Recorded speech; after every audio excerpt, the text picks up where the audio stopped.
welcome to yet another exciting edition of Eswatini Lifestyle All Access Roundtable Discussion. We are having some very interesting topics, over the festive season.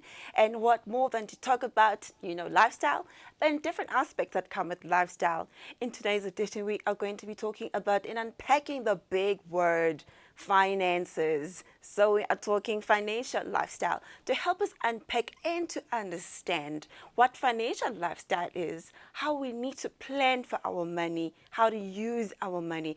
I have a panel with me today who are going to help us understand and just teach us a few tips on how to manage this legal tender that is a factor, for each and every one of us, in our lives. So I'm going to start with the gentleman. I know it's always ladies first, but then let me just, get away from that norm and just, Dr. Chongwa, thank you so much for joining us today. And it's a pleasure for taking the time out to come to Eswatini TV to share your generous knowledge. We know that you are frequent in our local radio stations, but thank you very much for taking out the time to come and join us today. It's a pleasure indeed to be here. Thank you so much. And Sebe, my beautiful lady in white, looking festive. You're ready for Christmas, I can tell. Thank you for making the time to come and join us and really help us understand, what financial lifestyle is.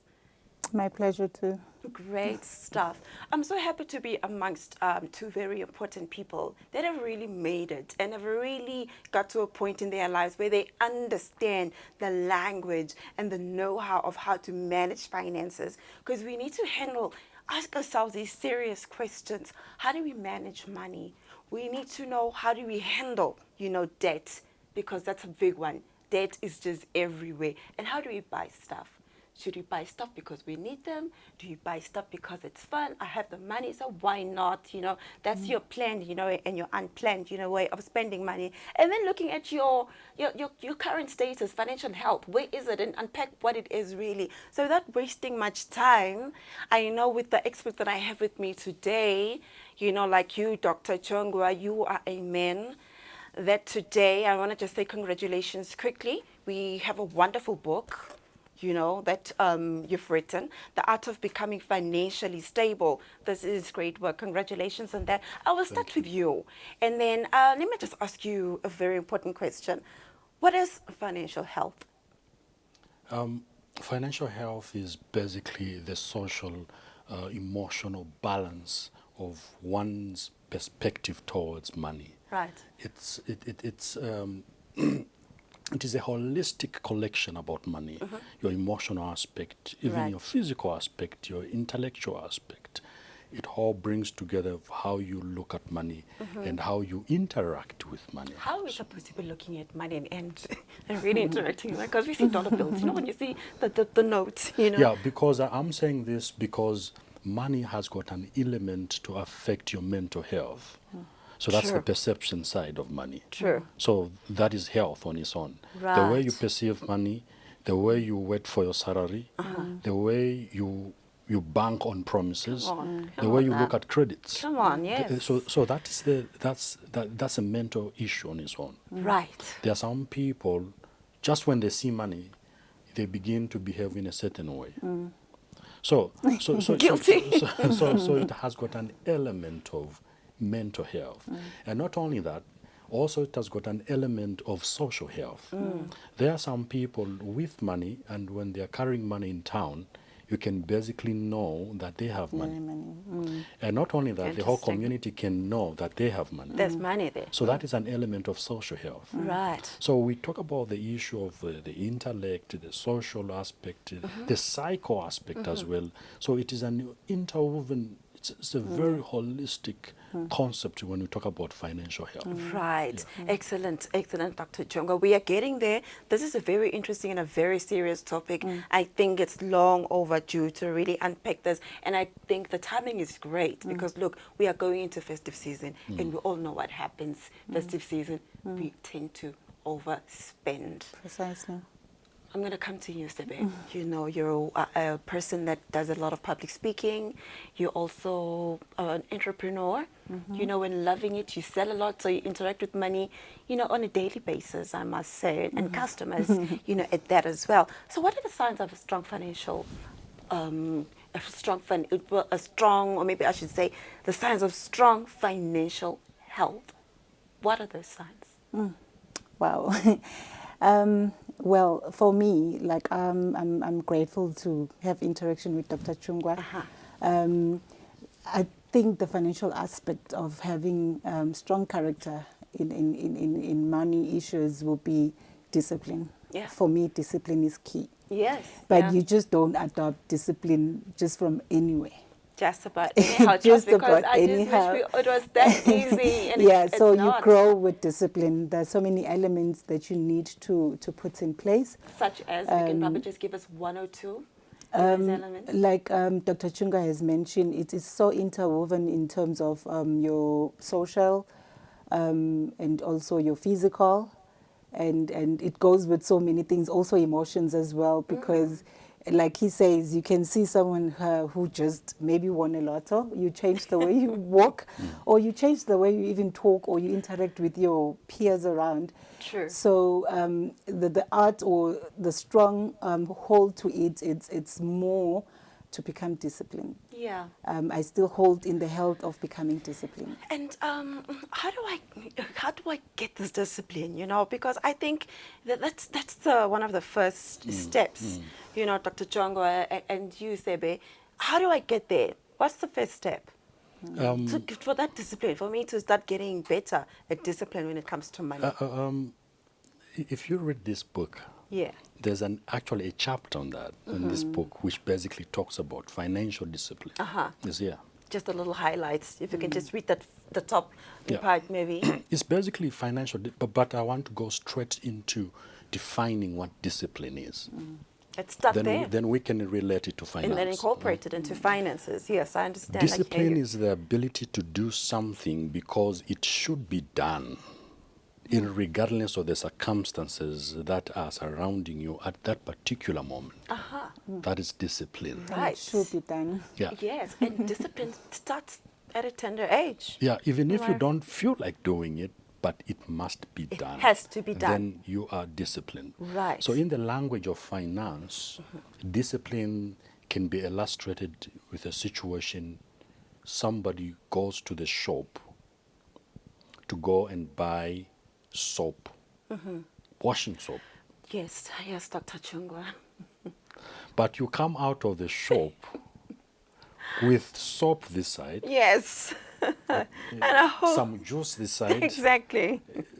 some sweets there, Yes.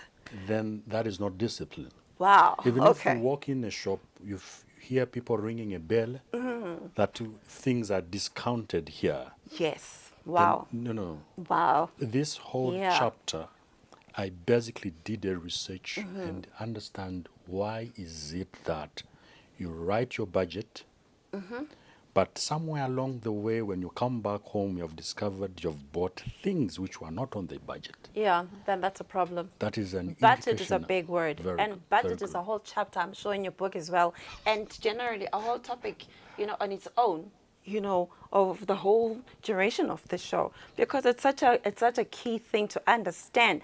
But taking it to you, Sebe, what would you think is the best way to manage money? We are going into festive season, whether we like it or not. I don't know what it is about the season.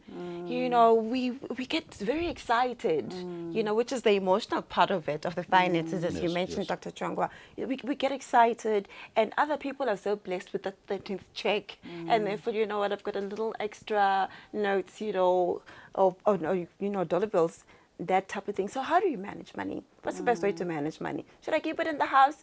Should I keep it in the bank? Should I, you know, put it, you know, as ladies?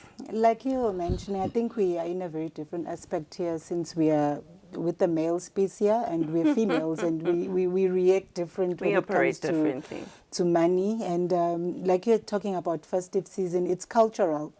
And I Culture. always say, do not reprimand people for who they are or how they grew up. Because some people, it's something that it's a norm. Some people, they realize that this is me, and I remain here, and they're comfortable with it. And how you approach them, or you approach the lifestyle or the way things are, Right. it gets so difficult. But Right. like you're saying, it's festive season.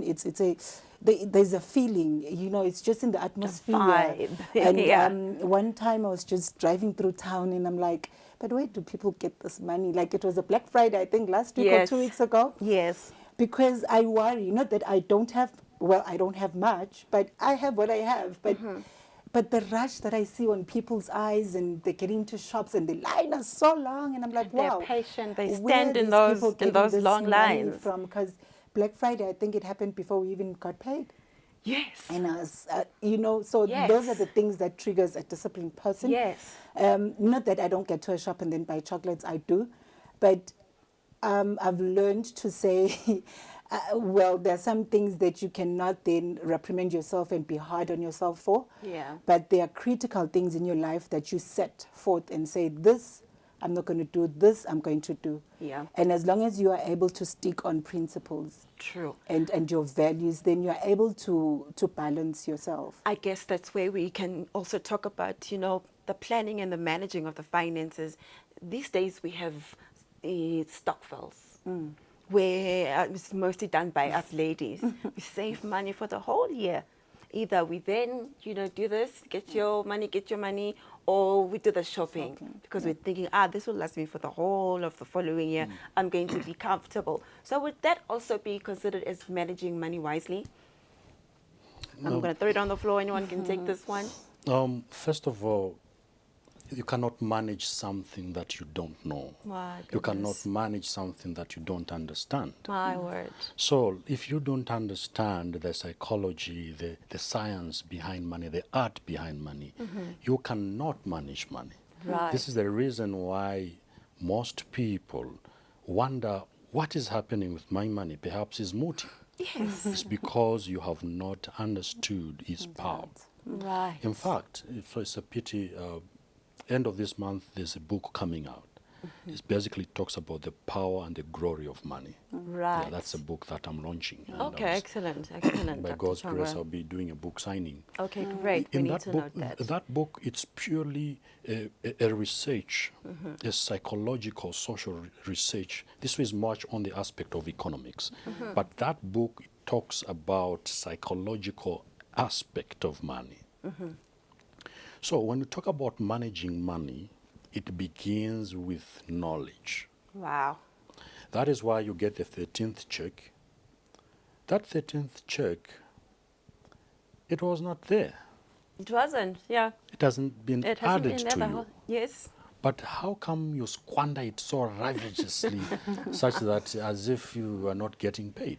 Yeah, it's like, what, you feel like, I earned it. I put on like 12 good months, in my workplace. So yes, this is my reward. So maybe I should be a little careless, with that 13th check. Actually, the 13th check to me is the first check, Wow. because okay, it's the Dr. money Chongwa. for the next financial period. Wow. Have you seen it like that? Somehow. Yeah, I agree with Dr. Chungwa. Before I agree, maybe even further, I just wanted to say there's a first point that he mentioned in terms of stokvels. I think if you're disciplined, I'll keep on talking about discipline because I am so much disciplined. I'm not even in Wow, part good of for you. stokvels. That's a great trait. People have been asking me, why are you not part of it? Because I think I have the knowledge, and I just ticked it when he spoke about it. And I said, if I think someone can manage my money, why can't I manage it myself? If Wow. someone is a stokvel, why can't I be one myself? An individual you know? stockful. So I found it very amusing when he said it, because I now feel very comfortable with it. And I'm like, I'm Talking not of- part of it. Yes, now I do they're not feel fighting, or someone guilty. is asking you, please borrow me, I'll pay you, because I'm like, no way. Because like, the stories that are coming out of stockfields really So, scary at yeah. times, with money going missing. Money needs And then discipline. the shopping is not really Money adequate needs to what we were knowledge. contributing in that particular period. So yeah, there's a lot we can say about stockfields. But Yeah. God bless the concept. It's working for other people. other so people, yeah, we yes, might as well yes. just stay right But, to that aspect. but more to that, a stokvel is basically a model of mutual finance. Yeah. You have heard of word mutual. They borrowed the idea from the stokvel. yeah. It's mutual funding. Okay. Yeah, it's collective funds. You put money together, you pull up the money Right. so that you can now use it for more profitable means. Now, if you take money for the stokvel and go in a supermarket and buy beans and rice and cooking oil, sugar, yeah. you have basically destroyed the concept of Stockville. The Stockville concept, it was all about wealth creation. Yeah. Let's put together the money, then we create wealth, then we redistribute wealth amongst us so that we Precisely. become financially independent. Stable. Yeah. That's the concept of Stockville. Okay. But this, sorry to mention this word, this virus or demon of getting Stockville money and count the calendar days until December hits, then you squander, you blow up the I money. just want to Yes. agree with you, more especially because I can call it a demon, because you find people, they're so worse off by the end of the year. Yes. Or the money for them has increased enormously that they are even worried themselves. And some will say, I didn't even make money, You're or right. they're coming out Yeah. crying, Exactly. or they're coming worse off. Yeah. So for me, I would really agree with the demonic part of it, Yeah. because it really confuses, and it has really made people emotionally Exactly, exactly. emotionally Yeah, unstable. yeah, So yeah, yes, yes. it's a very big issue, which has it's another like, topic on its it's day. like you are climbing a tree, Right. going up the tip of the tree. It's not easy to go up there Yeah. because you are fighting against gravity. Yeah. Yes. Then when you reach the tip of the tree, instead of enjoying the glory of the scenery, You know. then you let go of the branch. Yeah, You see what I'm talking about? yeah, Yeah. precisely. You have gathered wealth, 20,000, 80,000, they even go to 100,000 Yes, sometimes. they do. It's working for certain people. Only to bust it at the end of the day. Right. Yeah. Then I always ask a question, say, then why did you start? I guess. There's a case already in the newspaper. Yeah. 20,000 Malangeni Yeah. Yeah. goes missing. Goes missing. And it's what time is it? It's towards the end of the December. year. Yeah. And these people are expecting to get their monies. Precisely. And then this happens. And what happens to these people? We're talking about the depression and the suicide, which we're going to, tap into, much later in the show. Yes, yes, So yes. this is very interesting. And I know just quickly before we go to our break, we need to also really talk about another big one when it comes to finances, debt. I feel debt is a huge topic. Precisely. How do we deal with debt? How do we get out of debt? We're going to take a quick commercial break, and when we come back, we are going to talk about that unpopular subject called debt. You don't go away. Stay with us.